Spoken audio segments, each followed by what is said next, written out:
Good morning, everyone. We are excited to have you in here, and what a great time to be able to follow right behind the keynote this morning. And I wish I knew who the people were asking because I couldn't see everybody who's asking the questions. But being a part of the provider data team here at CAQH, I was like Christina said, we didn't pay them, but daggone, that was fantastic. I was like, yeah. So we also joke that this is like group therapy. So anybody that's in this track together, you are here because this is the one time of year where everybody talks the same talk, has the same problems, and feels your pain. So please, besides these sessions alone, make the most of it and talk amongst your peers because everybody here understands what you're going through. I have the wonderful opportunity to sit up with a host of a panel here that are all subject matter experts in this area. I do need to call out though that they have do not look like anybody that is in your app right now because the wonderful Hurricane Helene that is coming up has taken our panelists that were originally on here off, not off the map, but just haven't put them on an airplane to get here quite yet. So we will talk through intros in just a second, but we're going to actually start with a question of you. So there is a QR code on the screen now, and the question is, in one word, what would you say is the biggest hurdle with provider data accuracy? And it can also be in one word if you were to just describe your experience. It's a great question. My favorite quote is from W.E. Deming. He says, in God we I believe we all have others bring data. Excitement into another room. And, oftentimes it's easier to define quality by exploring what it feels like when it's absent. For example, some of the consequences that Session 2 for 1, you guys. Quality is what I've seen is, if you see issues with the data, there tends to be No, I can't. disengagement This from is care just, quality. it goes along with the rest of my week. And then they She is disengage speaking. with the analytics. There you go. So that's one. All right. Number two, again, I think Ed touched on the accuracy piece, right? So the accuracy is the other. Again, biggest hurdle or a word that describes your excitement with the provider data world in general. And you can kind of see that whoever put CAQH, I love you. But wait, that's biggest hurdle. I don't know that I love you. I don't know. All right, guys, can you see what's going on? Yeah. I'm sure that it resonates quite a bit here. That's not a word. That's a sentence. They didn't Following put a directions. word limit. Maybe we need to start with definitions and rules to start over with and be like, all right. All right, so I'm going to introduce, I'm actually going to have them introduce themselves as well because they, of course, can speak on their own behalf. But I am excited to have a cross-section of different perspectives in this as well. So we have Kayla, Melissa, and Ron. And so Kayla, I'll turn to you first if you want to share. Okay. So let me start by sharing my word. And somebody else used this, chaos, it came up for me. And I thought, well, what's a more positive term that we could use? And how about complex, right? Very complex. So I am the Executive Director of Network Operations and Solution Delivery with Healthcare Service Corporation. We are Blue Cross Blue Shield of Illinois, Montana, New Mexico, Oklahoma, and Texas. I've been in this space for a long time, so following on the heels of the conversation yesterday afternoon, I'll just be honest and tell you about 37 years. So I've been doing provider data since I walked out of college. So I have a lot of years of history to it and have seen things change tremendously, and it's just snowballing. Definitely. All right, Melissa. I'm Melissa Hinckley. I'm the Vice President of Network Strategy and Operations for Point 32 Health. We're a regional health plan in New England comprised of 2 health plans, Harvard Pilgrim Healthcare and Tufts Health Plan. I oversee all of our provider data, the millions of legacy systems that we are still dealing with, and oversee credentialing as well.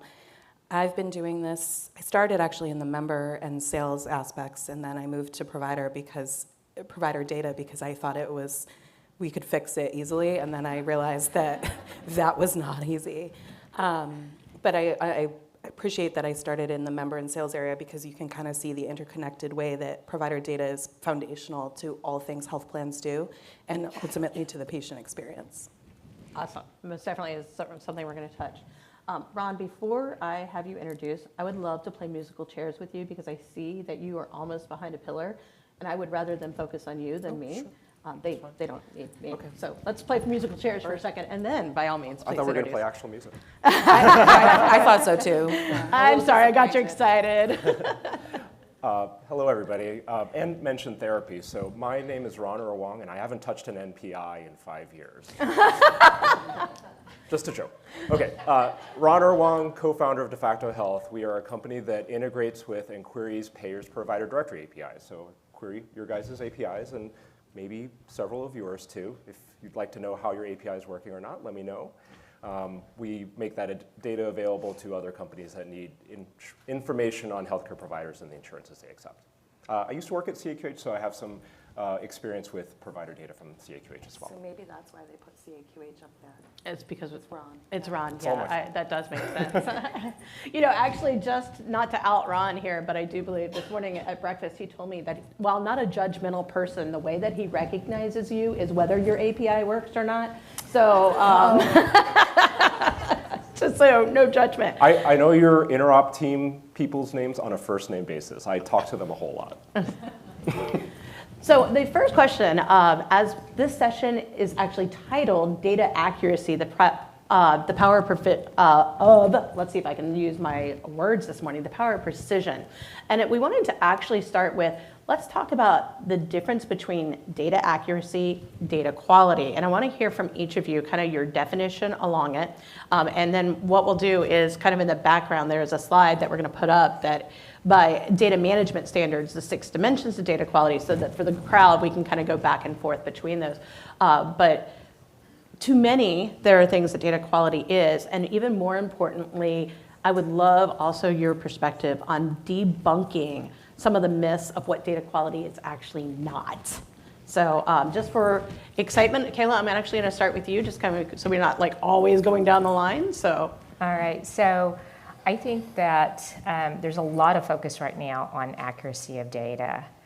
Historically, so again, going back my 37 years of experience, quality was, did you get the information given to you into your systems correctly, right? That's the basis of the quality from years past.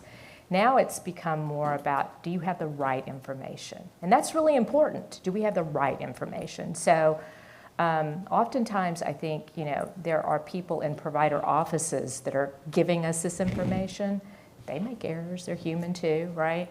And so they may be giving us wrong information that we're entering accurately for what we were given and then holding out to, the members. So let's say, for example, they're at 123 Main Street, Suite A, and somebody accidentally typed Suite Q, because it's right there next to the A on the keyboard.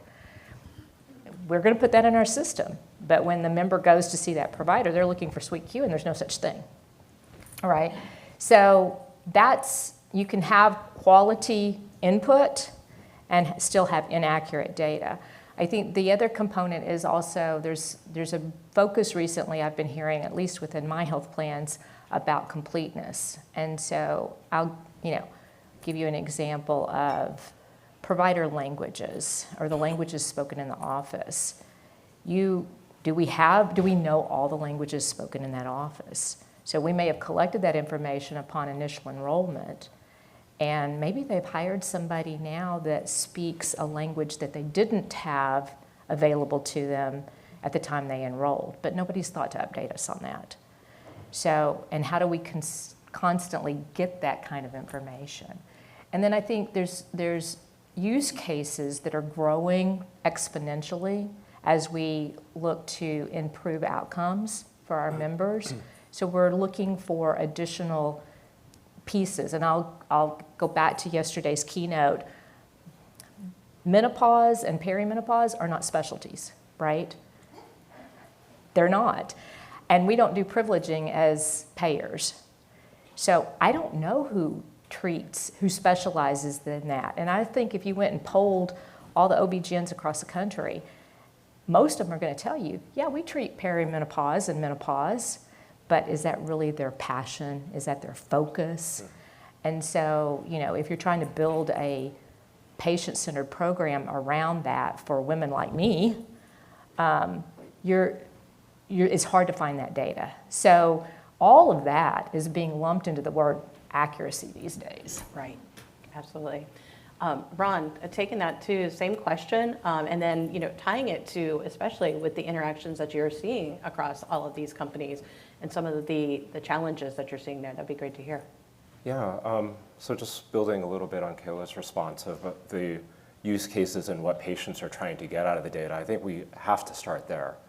Data does a job, and patients are trying to use this data to do a specific job, which is different from sometimes the job that providers and payers have historically done with this data, which is around payment. So patients are trying to get access to care. So they need to know foundationally where the provider is and how to contact them.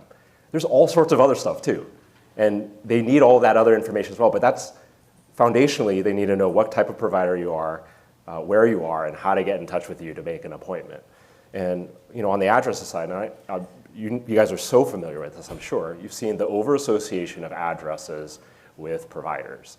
And that's an artifact of the payment use case, because trying to prevent claims denials, because there's sometimes, in terms of adjudication and payment rules, if a place of service or an address isn't on the roster, then payments won't go through. So they're playing that defense game. So there needs to be a common language and an intent of what the data is supposed to do. And I mean, that's why the regulatory actions happen, is because the data wasn't doing that job. But I think hopefully we're at a turning point right now where we can talk the same language across the industry, agree upon that definition of quality, that foundational. There's all sorts of other layers on top of that. But at the end, it has to do that job for the patients. Cool. Melissa? So for me, data quality is I consider them siblings, quality and accuracy. Accuracy is the goal we all have that is nearly unattainable at times, or it feels that way. Data quality for me is that foundational aspect of making sure the data is in the right place. My MPI field is my MPI field and not a bunch of rogue information, which I'll put it out, my system. We have a ton, data quality issues. So ensuring your data is inputted the right field, looking at it almost like a data extract perspective. Sorry, I just got louder, I'm sorry. Making sure all the data is in the right place, because provider data is so foundational. It's not just used, like a majority of us in the room, for provider directory. It's also used for analyzing member care, provider performance, and so many other things. We might be the data experts on provider, but our organizations, our partners in our organizations rely on us and my team to make sure that it's quality and accurate as much as we can, because they're using it to make critical business decisions about, are we going into a certain market? Is that provider somebody that we need to terminate for financial or quality reasons? Patient access. Patient access, exactly. And one of the things I weave into my team, or I'm trying to, is get them to understand they're not just data entry folks. They're providing access to care. I need them to have that buy-in to get to what you were speaking of, is you see the form, you see what they told you to enroll. And we have controls in place at insurance companies. We have to do it exactly the way it was requested. But that's short-sighted. We have to be thoughtful and understand the nuance. And to Ron's point, we have these structures that were built a long time ago just to pay a claim. And now it's almost like Ron and I were chatting, and for those from Massachusetts, you'll remember the Big Dig. It's essentially that. We have this broken highway infrastructure that we have to try to fix, but still have cars going and still be able to get to point A to B. And that's what the really big problem that we're all trying to solve for now. So, absolutely. So as we go through this, there obviously technology is swarming around us with capabilities. As we look at what technologies are available out there, what I would love to hear, Ron, especially from you, because I know your company is doing a lot of work in this space, what technologies do you think are going to help us leapfrog some of these challenges? And then with all of this excitement around Gen AI, and what are the things that you actually think might be red flags that could actually get in our way? And like automation, if it's already bad data and we just automate it, we just get bad data faster. Like, so, what are the good and the bad of the technology that you see? Yeah, that's a good question. So, I mean, you all source data from a lot of different places. Like, you're getting data from rosters from providers. You're probably getting a lot of data from CAQH. There's other portals. You probably have your own portal where providers can key in data. But as you know, self-reported data, there's some limitations to it, and you have to do some other work to it to get it right and ready to actually be able to publish in a directory. And so there's a lot more machine-readable signal out there, and that's just a fancy way of talking about structured data that can be used to bump up against the data that you're sourcing from your legacy channels to be able to improve and cleanse data. There's claims data, of course. Many of you are probably already using that. You're probably bumping up against NPES. But the other source of data is each other's provider directory APIs. And you all have access to each other's provider directory APIs. That's a public resource that the government has mandated. You can see how often you guys agree that Dr. Smith is at 123 Main Street. And if only one of you thinks Dr. Smith is at 123 Main Street, maybe that payer has the right new address, but maybe that payer doesn't have the right address at all, and maybe actually Dr. Smith is at 345 Maple Avenue. So that resource is available to you guys, and that's available to you, to other vendors that you're working with, and we have a data set too. So I'm going to ask a different question of you, Melissa. So one of the biggest word that came up in the hurdles was providers. Yes. And I know you have a lot of thoughts on that. So by all means, and I'm sure everybody in the room also has a lot of thought on where does the problem start, and at what point we want our providers focusing on care. How much do we want them being data professionals, and where do you think that lies? So it's easy to place the blame just on the provider, right? That's the easiest answer, but it's not really true. And so even though I do say a lot of times that problem is there, I think insurance companies and payers have kind of almost caused the problem to a certain extent, right? We don't communicate with them why we need the data the way we need it. They're not on the hook either from a regulatory standpoint. So, we can do a bunch of check the box exercises about, I got an attestation, but I know that attestation wasn't correct. So it's very easy for us to blame the providers, and easier said than done, I think, bringing the providers to give them a seat at the table. And it's not just the practitioners, right? It's the more strategic folks that understand that provider directories are actually a free marketing tool, right? And if they just tell us the honesty, then maybe that's also good for them. The problem is that, to Ron's earlier point, and they don't understand why we need it, and we need to give them that clarity, and we need to give them tools to make it way less difficult for them to tell us what we need. In Massachusetts, we have a collaborative, but even as we talk amongst ourselves through the different health plans, we all do things differently. That's really frustrating for the provider. If we had some sort of consolidation or industry-wide agreement on how we're going to approach it, what data elements do we need to collect, I think we would have a lot more success. And even within a line of business, my organization, we do Medicaid, Medicare, commercial, we have some self-insured, and we do Medicaid in 2 different states, and the same thing that they want, they do it totally different. So we also need the regulators to also get in the room and have a seat at the table to understand that there's hundreds of people in rooms trying to fix this problem. We're not all just sitting there pretending it doesn't exist. And I think there's this push-pull, and we need to really just collaborate more and create standardization. It's not the silver bullet, but it would help us give a baseline so that we can set realistic expectations. Absolutely. And Kayla, you and I talked about this a little bit. Kayla and I had the opportunity to work on a collaborative project in the state of New Mexico. But one of the things is when regulators become involved, it makes even some additional challenges, right? Because you're like, wow, if you really knew what was going on the ground, maybe you wouldn't have done it that way. So when we talk about, especially because HCSC has multiple states, can you talk through some of the things that you've seen, especially over the years, that have really kind of mucked up what you're trying to do? Gladly. Where do we start? So I think, and I'm going to reference something Ron said a minute ago about paying to the location, foundationally, where did that come from? That came from CMS and Medicare. Oh, interesting. Absolutely. So, and when I came to the Blues back in the late 90s, I had come from Aetna. Aetna was not, into the government space at that point. It was all commercial business. And so I was used to, am I contracted with this tax ID number? Am I contracted with this practice?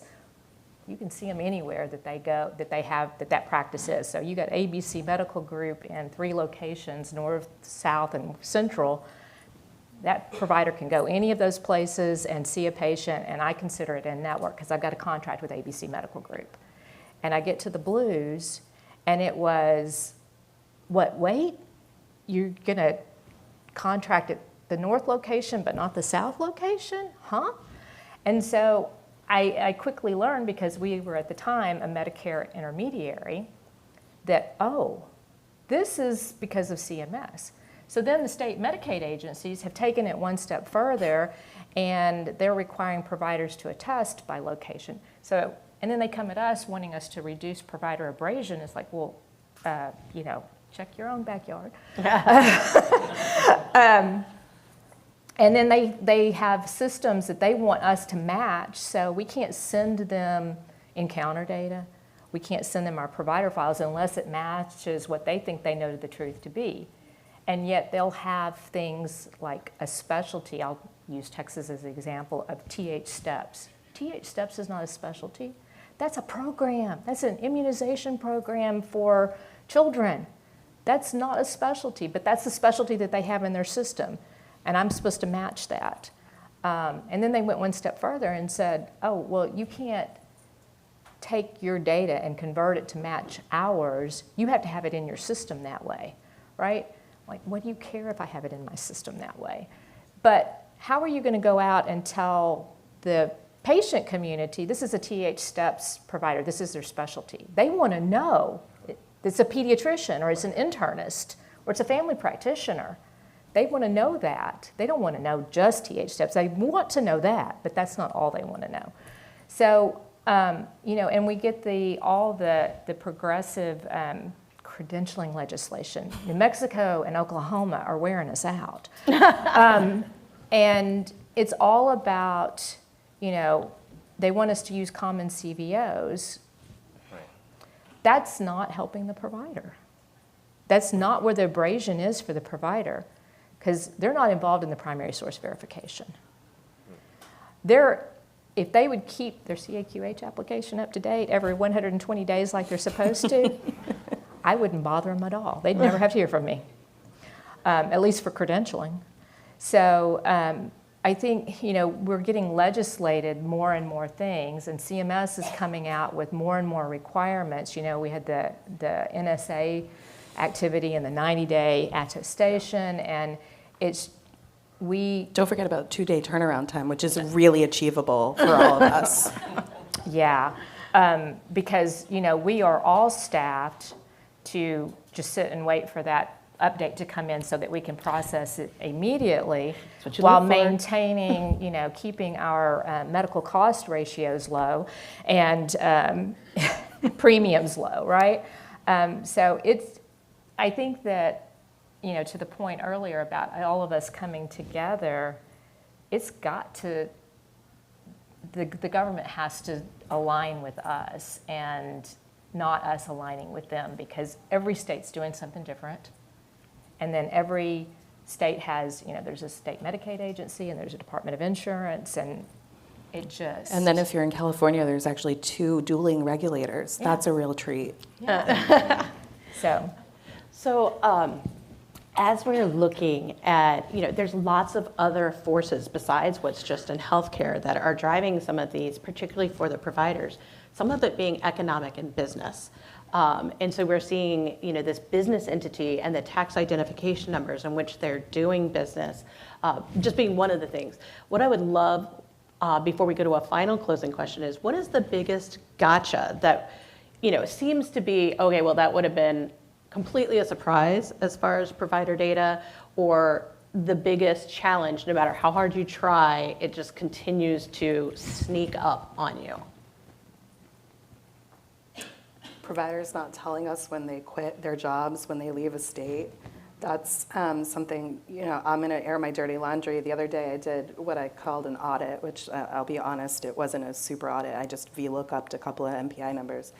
I took the Massachusetts list of MDDO practitioners and figured out their license status, found 850 providers in one of my health insurance companies that were unlicensed just in our data set. They weren't credentialed, so they weren't being monitored, so now there's a gap in my process.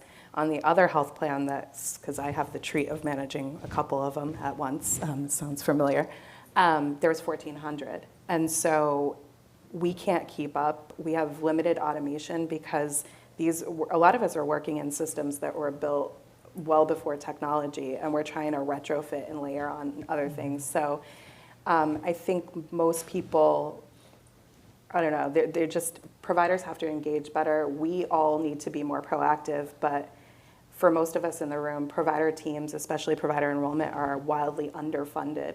The first place they look at is how do we offshore this, how do we cut people, and then it becomes that transactional only.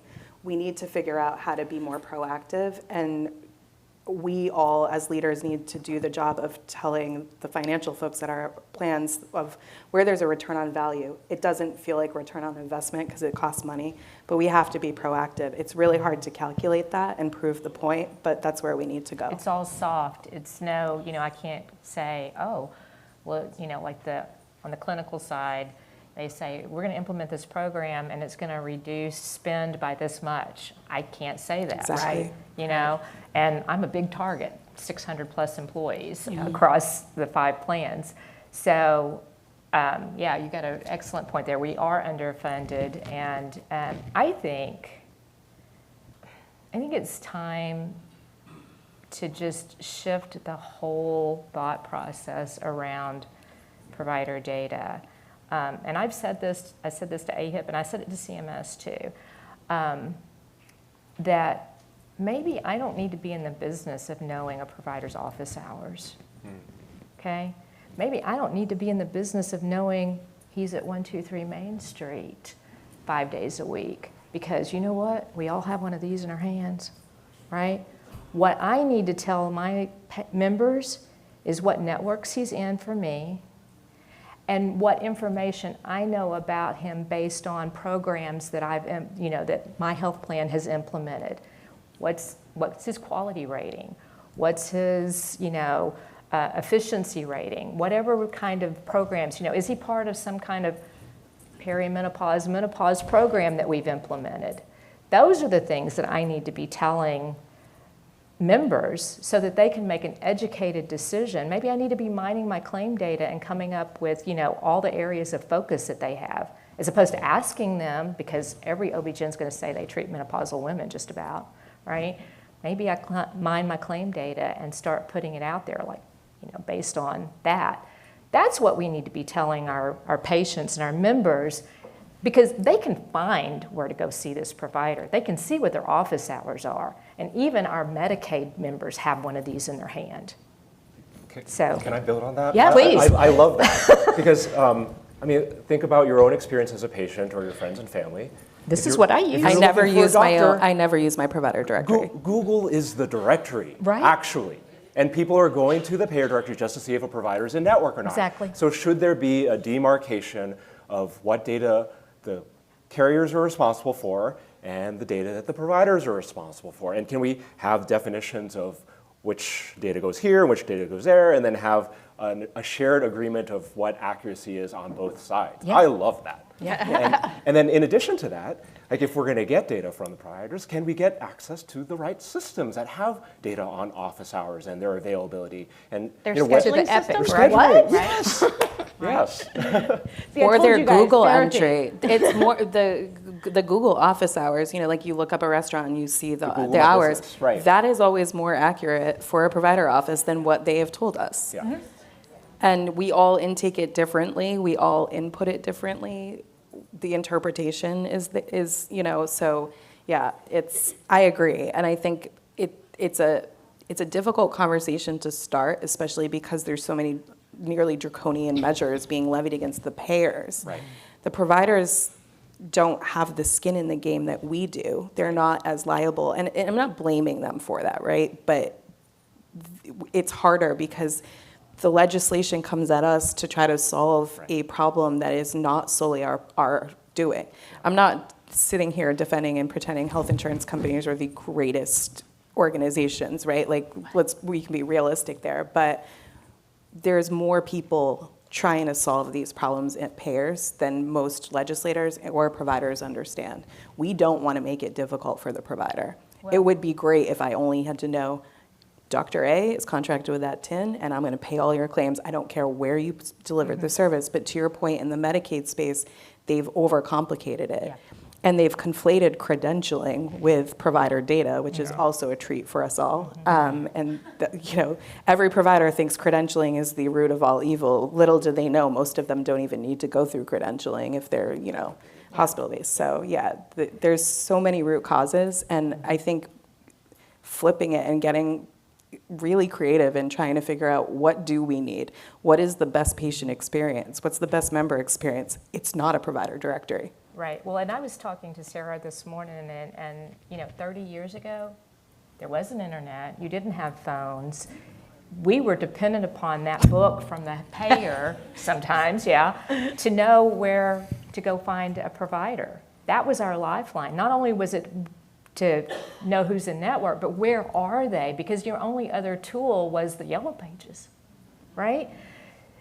Providers were incentivized because that was the only tool, and because they got paid by us knowing where they were. How many providers get a check nowadays? Very, very few. They're all getting paid EFT. And again, we all have one of these. So what is their incentive to keep us up to date on where they are? Not much. And there's so many of us coming at them every 90 days. And also, could we just eliminate the requirement that we have to produce a paper directory at any time? Thank you. Because it is, it's a really short-sighted legislation that results in an extreme waste. It's more expensive to produce 10 paper directories that will sit collecting dust in an insurance office that's probably no one in, actually, because we're all remote now.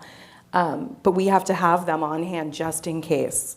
And it's absolutely ridiculous. And, we still have to do that. And it's an extraordinary expense. Yeah. So I do have one more wrap-up question for you guys. While they are answering this, because I'm going to turn it to you guys, and I'm sure the challenges, I've heard some amens, I've heard some clapping, so we may have some vying for the microphone, but I am going to turn it to you guys to ask some questions of these. But real quick, one of our favorite questions, if you could wave a magic wand and something could change the provider data space, like one genie wish that you could get. It was on the list, you guys. I did say that. Well, one. Or three. Okay, just go ahead. So I'll echo the one that I talked about, which was the appointment scheduling systems on the provider side. If they could open up either self-service appointment scheduling APIs that you guys could interact with, or provider directory APIs, so we can just get the data there. We don't need to be in the business of rosters or entering data in portals or anything like that.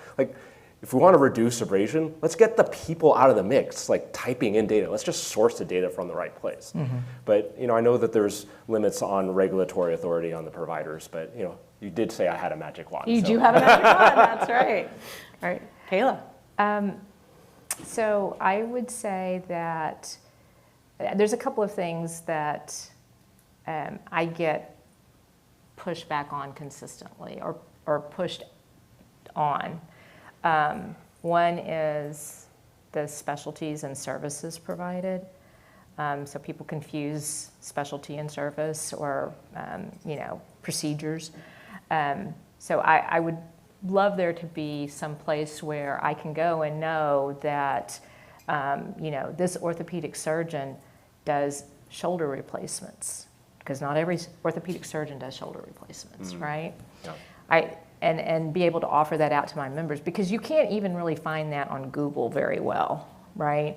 And then if I could get all of the hospitals in the country to just tell me who they have privileged within their system and what they're privileged for, I would love that. Because again, knowing as a member, if I'm seeking a service and I know that I'm going to have to go into the hospital doing that, I've got some preferences in my community of where I want to go, right? I think we all do, especially those of us in healthcare, right? So I know where I want to go, and now I need to find a physician that I know can send me there. And that data is not always current, and we're dependent upon the practices to update us on that information. If the hospitals would just tell us and not have to send rosters out to 100 different payers, but have some kind of central source, maybe CAQH, where they can send that data and we'll all have access to it, that would be incredible. Love it. Love it. I'm going to go real simple. Apparently, I really hate paper. I would like to eliminate all paper in the ecosystem, including PDF forms, handwritten enrollment forms. Please, I never want to see that ever again. Plus, I have terrible handwriting myself, and most providers do as well. So it really ties to universal roster, which I need it tomorrow, if that's okay. No problem. But we have to modernize quickly, and that means all of us in the ecosystem. That means the members. That means the legislation. And it definitely means the providers. They have to be, we need to educate them to explain why we're asking for what we need. And please, for the love of God, no more paper, and please stop with the faxes. I'm sorry to anyone that might work for Xerox, but. But that's a directory requirement. We still need the fax number on there. Come on. All right. Get it away. So It's not secure. Elizabeth, we'll turn to you guys. Brandon. Brandon's got the mic. Okay.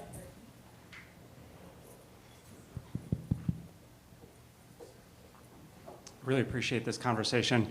Robert Coombs, CEO of Baton Health. We're federating all of the primary source information in one location. One of the things that I would love a reaction to is perhaps one of the reasons that the data is so difficult to get accurately from providers is that we're asking them for too much, right? The things that they are the primary source for, your email address, your office hours, are you accepting new patients, et cetera. The things that they're not a primary source for are actually what the majority of the application is, where are you licensed, et cetera. So I wonder if you have a reaction to the notion that if we stopped asking them for things that we don't trust them to be the source of, they might actually give us better information for the thing that they are the primary source of. They might attest to that more frequently. They might not offload that, delegate it, farm it out to others. I couldn't agree more. I think you hit the nail on the head, and often the person, the provider, filling out the information isn't actually the practitioner. Right. So they're making judgment calls, right? They're doing the best that they can. If we ask for simple information, and what we all in the payer space need to do is update our standard operating controls and our acceptable external data use and data augmentation policies, so that we ask for minimum viable information. I need to know what you need for the claim payment and the address. I do need that because unfortunately they do need that. And then we figure out how do we collect and actually augment those provider profiles from what they've already put in CAQH or wherever else. I think that is exactly it. It's reducing the administrative burden on the provider, but also on the payer. We don't have to make judgment calls. We were talking about this. Massachusetts legislation has 150 different languages, we think, and they don't match what other states think the list of languages are.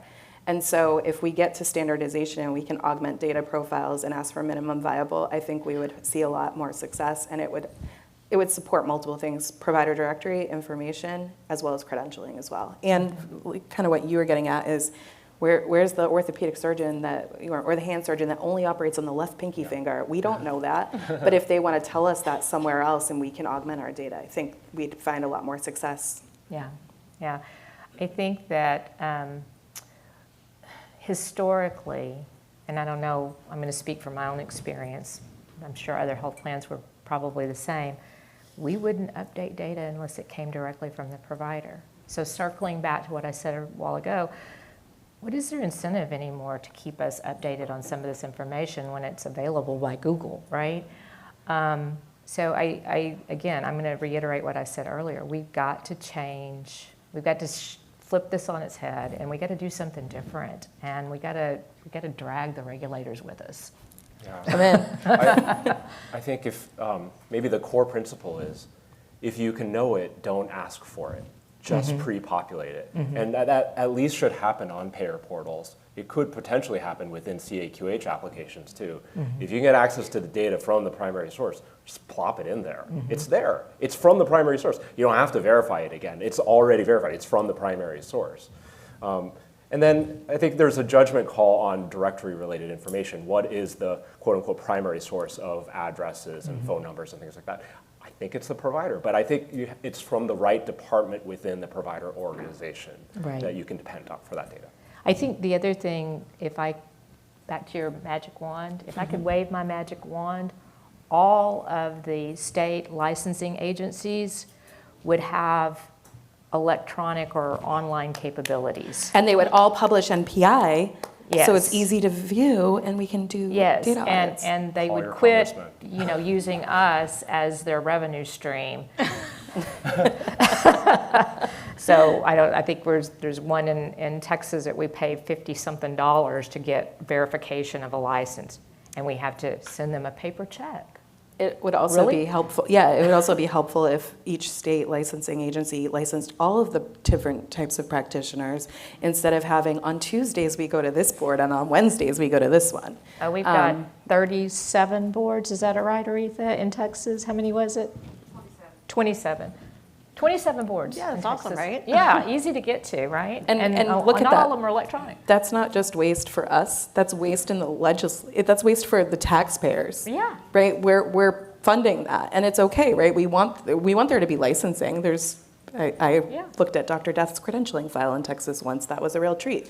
He's not in any of your networks, by the way. I have a story that I won't say while I'm being recorded about that later, if anyone wants to talk about it. He's not in my network, to be clear. But, there's so much waste in this over-engineering of how we do this on the legislation. I'm not blaming just them. They're trying to, do what's right, but they've made it so complicated. So they're wasting money having multiple licensing boards where we're all paying for that.